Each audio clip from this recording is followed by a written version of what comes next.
যখন তুমি দেখবে নামাজের মধ্যে তোমার অন্তর উপস্থিত থাকছে না, তখন বুঝে নেবে এটা ঈমানের দুর্বলতার কারণ।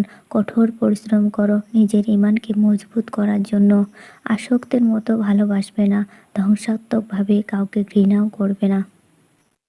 এমন দুটি নিয়ামত আছে যে দুটিতে অধিকাংশ মানুষ ক্ষতিগ্রস্ত, তা হচ্ছে সুস্থতা আর অবসর। পৃথিবীর জীবনটা 3 দিনের। গতকালের দিনটিতে যা করা হয়েছে সেগুলো নিয়েই সেটি চলে গেছে। আগামীকালের দিনটিতে হয়তো আপনি নাও পৌঁছাতে পারেন, কিন্তু আজকের দিনটি আপনার জন্য, সুতরাং যা করার আজই করে নিন।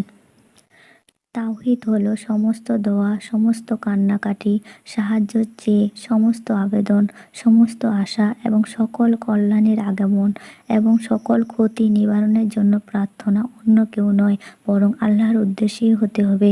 এখনকার তরুণদের সমস্যা হলো তারা যখনই নতুন কিছু শেখে তখনই মনে করে তারা সব জেনে ফেলেছে। আপনি যেদিন উপলব্ধি করবেন ইসলামের জন্য কী বিশাল পরিমাণ কাজ করা প্রয়োজন, অথচ হাতে কতটা কম সময় রয়েছে, সেদিন বুঝতে পারবেন ছুটির দিন কাটানোর মতো কোনো সময় নেই।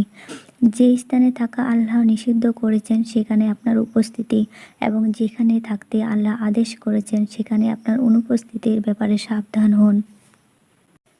আল্লাহ তাআলার পক্ষ থেকে আসা প্রতিটি শাস্তি সম্পূর্ণরূপে ন্যায় বিচার এবং তার পক্ষ থেকে আসা প্রতিটি কল্যাণে সম্পূর্ণরূপে তার দয়া।